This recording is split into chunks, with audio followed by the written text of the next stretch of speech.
Welcome back. Today we're discussing secrets to the home buying process. No matter whether you are a first-time home buyer or whether you've bought a house before, I am going to take you through my three-part framework for buying a home and the secrets that you need to know at each stage in order to avoid costly mistakes. But before we get into it, do me that favor, hit that subscribe button, hit that notification bell, and please hit that like button so more people like you can see this video. And don't forget about our race to 25,000 subscribers. Thank you to the 17,350 of you as of this recording that have already subscribed. I appreciate each and every one of you. And for those of you who haven't, in order to win $5,000 when we hit 25,000 subscribers, you have to be subscribed. So go ahead, click that subscribe button. It's free, it's easy, and it's definitely worth it, especially if you end up winning that $5,000. The definitive guide on how to manage your credit, product, penalty, price in that order. It's never been more important to get your mortgage right. Okay, so let's get into it. Let's discuss the secrets to the home buying process. And what I've done is I've broken this out into a three-step framework that each has 3 steps. And I'm going to talk about the secrets to those steps and making sure that you don't make a costly mistake. Now, this is a little bit different than previous videos where we've gone through the process step by step by step by step. In this scenario, we're just going to talk about the things that you really need to know and the things that'll keep you from making, like I said, those costly mistakes. So let's get into it. Let's jump into the content right away. And let's first of all start with the framework. So when you take a look at the home buying process, there's really 3 things that you need to consider. The first is the money, that's the down payment and the mortgage. The second is the actual finding of the home itself. And then the third is the completion of purchasing the home. And that is really it. Those are the 3 things you need to focus on, and they happen in stages. First thing's the money, second thing is finding the home, and third thing is actually completing the transaction. So without further ado, let's go into this, and I'm going to talk about the secrets at each step of the process. And let's start first and foremost by talking about saving your down payment.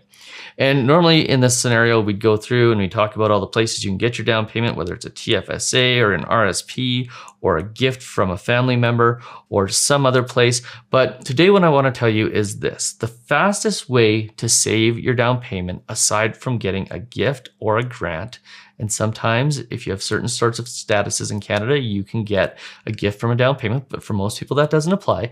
But the fastest way to do it, if you aren't going to get it as a gift, is to get it by using your RSP. And if you are employed at a place that will match your RSPs, by taking advantage of that RSP matching. So here's what you do, right? You start saving for your down payment, and rather than putting it in a TFSA or a savings account, which most people would think is a better idea, what you want to do is you want to start plugging it into your RSP. And the reason why is because the more RSP contributions you make, the greater the return you get on your taxes. And then you take that tax return and you apply that to your RSP. And then the following year, you're going to get an additional tax return, and it just grows exponentially because you're saving money on the taxes and you're also putting money aside. Now, if you want to up this one step further, what you can do is you can go and get an RSP loan. This is usually done in the month of February. You can do it sooner than that or any other time, but February is usually when this is happening.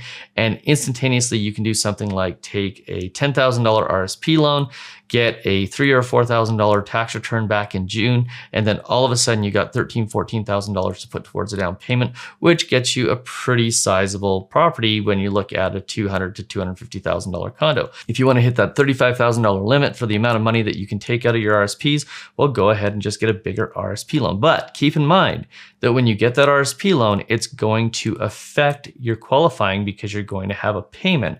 So there's one thing that you need to do to make sure that you aren't going to screw yourself by getting an RSP loan, and that's to go ahead and get pre-approved before you put that sort of strategy in place. And there's a few things that you need to know about a pre-approval. The most important thing about a pre-approval that you need to know is that if your mortgage broker or your bank isn't asking you for your documents up front, so in other words, employment verification, pay stubs, and your actual down payment documentation, then they aren't doing a full pre-approval. Now, people get confused with pre-qualification versus pre-approval. Don't worry about pre-qualification or pre-approved. It doesn't matter. What matters is that they actually take a look at and verify your documents. And they actually go through, pull your credit, and make sure that you don't have things like big RSP loans that are going to prevent you from being able to get qualified for what you want to get. Now, one of the big secrets here is the best time to get pre-approved for a property is when?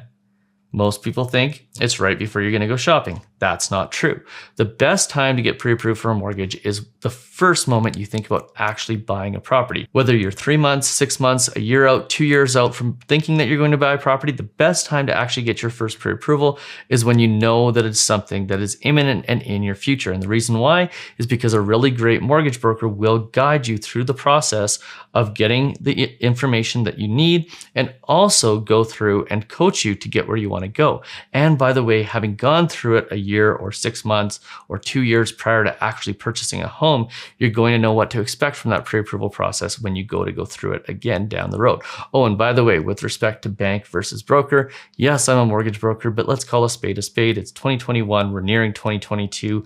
It really doesn't make a ton of sense for a millennial to go to their bank and get approval from them. One is it's significantly more expensive, whether you get a low rate in the beginning or not. If you get a 5-year fix with a big bank, you're going to have a bigger penalty, and brokers just tend to have more options and can guide you towards cheaper overall options and not just do things like get you a really low rate, which anybody can do, by the way, including the banks. But quite often low rates come with higher costs down the road. So having a really great broker that can guide you through that process is worth its weight in gold. If there's one tip, that would be my number one tip. Hey, by the way, if you are getting into the process of purchasing a property, if you're getting into the process of having a mortgage, if you already have a mortgage, people ask me about this book. It's always sitting here. The reason I haven't never promoted it before was because we didn't have any on hand. We were sold out of them.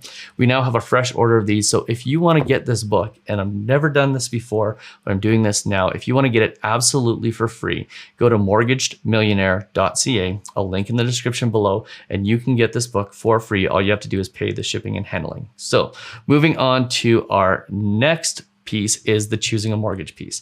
Now, this is going to be where that broker comes into play again.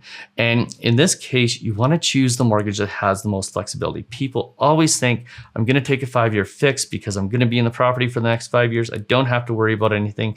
And then something like rates falling through the floor happens, or a job change happens and you need to sell the property, or something happens in general where you're just going to make a change to the mortgage because you can save money or you need to get out of the mortgage. And then you have this massive penalty that doesn't have any sort of flexibility, and you end up giving the bank a ton of your equity for no good reason. So when you're choosing a mortgage, you want to make sure you choose a flexible mortgage. We typically recommend, especially for first-time homebuyers, mortgages that are variable rate mortgages, which have an option to lock in at a really good interest rate, so usually a non-bank rate. And also, if you're going to be locking in, we want to make sure you're with a lender that has low 5-year fixed penalties, because we want to make sure that we aren't just looking at the rate right now, but we're looking at the long-term pictures and all the things that could happen, the landmines, the surprises, and making sure that that's taken care of when we get that a mortgage initially, rather than finding out down the road when we need to make some changes or lock in the interest rate.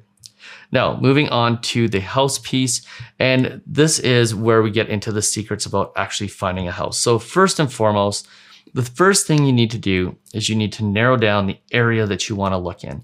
You don't want to be looking all over a quadrant of a city or looking all over an entire city. You want to really hone down on where you want to be. If you have kids in your future, the number one thing to look at is schools. If you already have kids, the number one thing to look at is schools.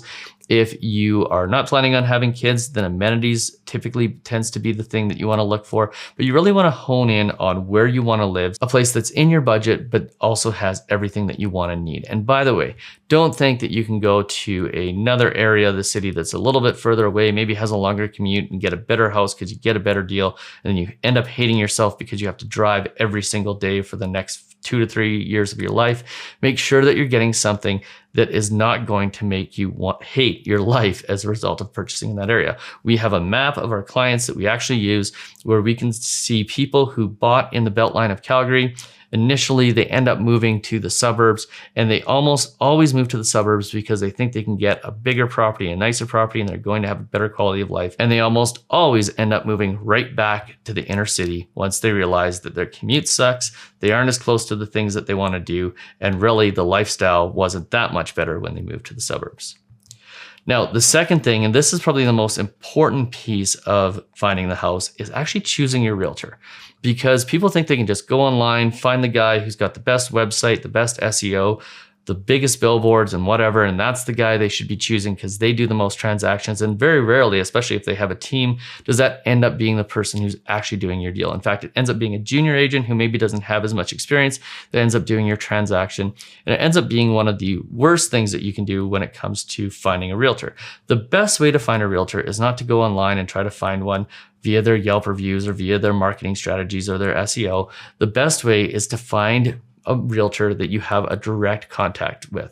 Now they say 6 degrees of separation to anybody in the world. It's about 1 degree of separation to find a great realtor. Everyone knows somebody who has bought or sold a house.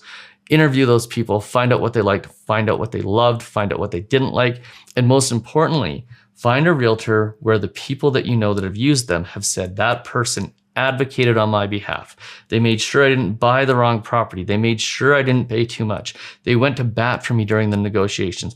I didn't feel like they tried to just sell the home and not necessarily get me a great deal. I didn't feel like they tried to do things like get me to pay more in order to get the transaction closed, or do things like write with no financing condition or no home inspection condition. You really want to find somebody that advocated for you. So if there's one word to take away from your realtor search, it is find somebody who will be your advocate.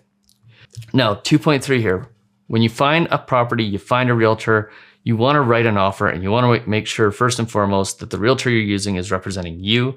They're not representing you and the seller. Second of all, you want to make sure that you have all your bases covered. You want to make sure that you have a financing condition. Unless you can buy a property in cash or you have parents that can, you want to make sure that you've got that financing condition in place. You want to make sure that you have a home inspection condition, and you want to make sure that you have lots of time to get those things completed.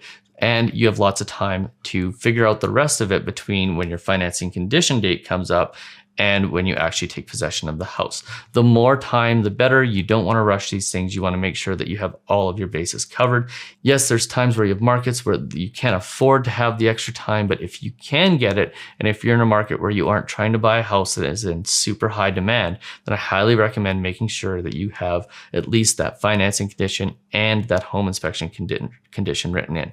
Now, one thing to keep in mind here is in the last few months, we had crazy markets across the country, and there in every single market where we had realtors saying you absolutely have to write with no conditions, we had people that wrote with conditions and successfully bought houses. It all came down to how good the realtor was and how much they advocated on behalf of their clients. Now, 3.1, this is where we're going to get into completing the actual purchase. And the first piece of that is getting that home inspection, because the home inspection is going to tell you all the things that you need to know about that property and all of the potential issues that it may have. And a good home inspector can find things like cracks in the foundation, issues with furnaces and hot water heaters, or attic issues or siding issues or envelope issues that a realtor or yourself are not going to see. So making sure that you have a great home inspector is hugely, hugely, hugely important. And you also want to make sure that you have a really great lawyer. Now, this is not where you want to go and talk to the guy who doesn't only do real estate law. This isn't where you want to find the guy with the lowest price, because they'll end up charging you extra fees like rush fees, and they'll end up charging you for extra title insurance and non-bank lender fees. You want to find a really great real estate lawyer. The best way to do this, by the way, talk to your mortgage broker and your realtor, find out who they suggest, because they know who the best ones are. They know that if you pay a little bit more, you're probably going to have a significantly better experience, and you're going to make sure that nothing is missed. Now, last but not least, taking possession. This is where you want to make sure that you have a walkthrough scheduled prior to actually taking the keys, and you want to be able to go in and make sure that the property is as it's supposed to be prior to you accepting possession of it. Now, in some markets, this is a little bit hard to do. Again, talk to your realtor, make sure they're advocating on your behalf, and you'll want to be in communication with your lawyer as well if there is something that has gone wrong with the property. And this is a really, really important piece of that puzzle, because you want to make sure that the house you're getting is the house that you viewed when you first viewed it. I bought a condo in 2014, went through it, looked at it, everything was fine. When I got there, there was a refrigerator with a dent in the side of it. I thought maybe I didn't see that refrigerator with the dent in the side of it the first time I went through. I found out later that what had actually happened was the refrigerator had crapped out, and they ended up going and buying a new one, which was kind of good, except for the fact that they bought a new one at a discount because it had a dent in the side. And by the way, that dent is highly visible. It still is something that I look at every single time. And one of those things that reminds me that I should have done a walkthrough prior to possession to make sure everything was as expected.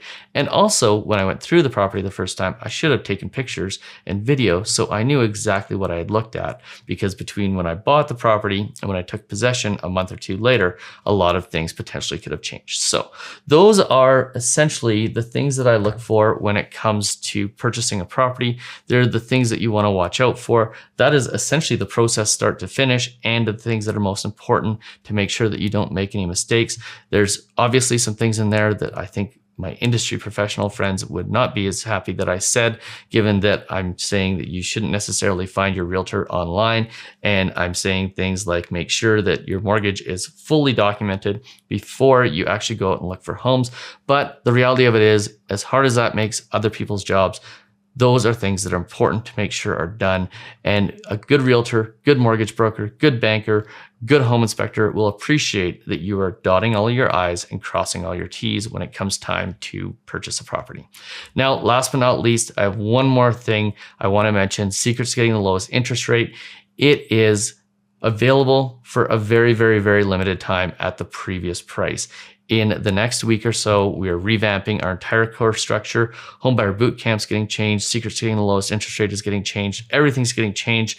If you buy now, or if you already have a copy, you'll get the newest and updated versions of everything that you've bought previously. But the pricing is also going to change substantially because we're making things that much better.